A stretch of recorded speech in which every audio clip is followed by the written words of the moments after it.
So for the enrollment tool, we've also made quite a number of changes here. We've talked about um, a special status that we've now added, right? And but you'll see that there are a couple other statuses here: exempt, failed, withdrawn. The system is really telling a lot of things about what's happening. You'll also notice that there is a new column because before the registration status would provide certain specific updates, but now you'll see all the statuses, whether you've withdrawn or you have withdrawn or you were withdrawn by someone. The class was canceled. You're tagged as exempt or failed. All of those will now remain inside the the history for that user. You'll also see where we have added the ability to resend the confirmation and or acknowledgement email as well. Last thing we'll talk about on this specific slide is around the ability to include we've added the requester and instructor. Before, those were not in that card view. So now when we go to the list view, you'll be able to see those.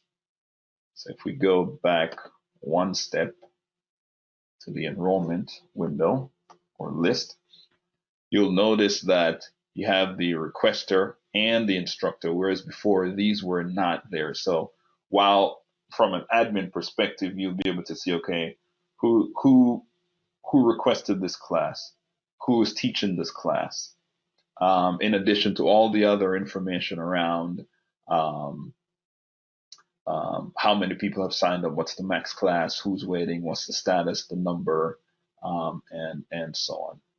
So one thing that we did not write down specifically, but it's in that long list, is that we've also expanded the year on a lot of these cards. So and these, by the way, we call them cards.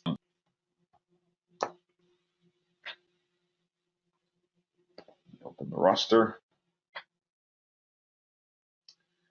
So you'll see a bunch of different statuses. You see withdrawn, those that are pending, and we've added quite a number of tooltips. So if you hover over a status, it will tell you exactly what it's waiting on. For example, here it's saying the work location approval has not gone through yet. So whomever is approving for that specific school, they've not approved this yet, right?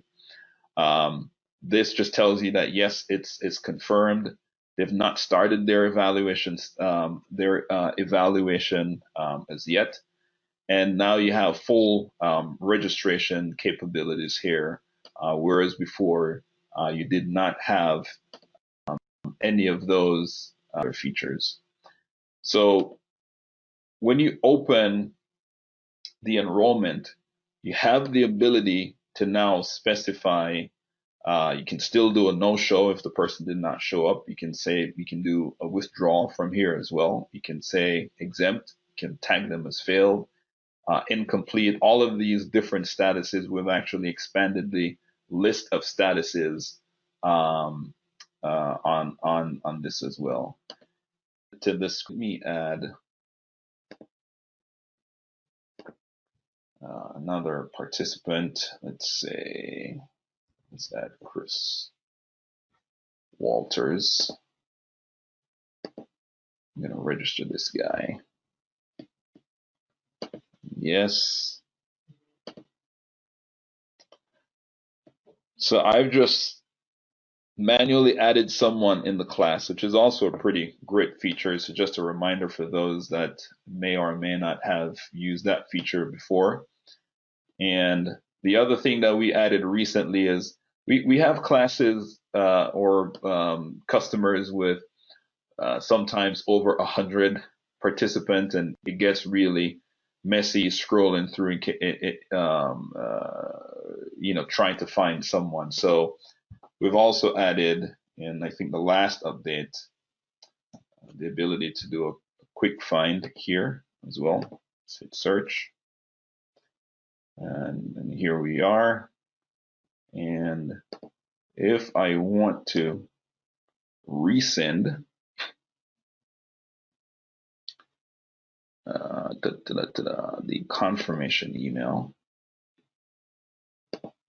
then I can just do it just like that. Yes, successfully sent.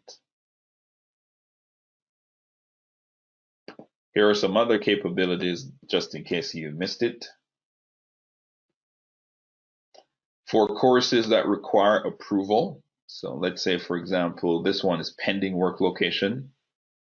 We can do this and say resend work location approval request. And I can click that guy and it will resend the work location approval to the person that is tagged as the work location approver for that course.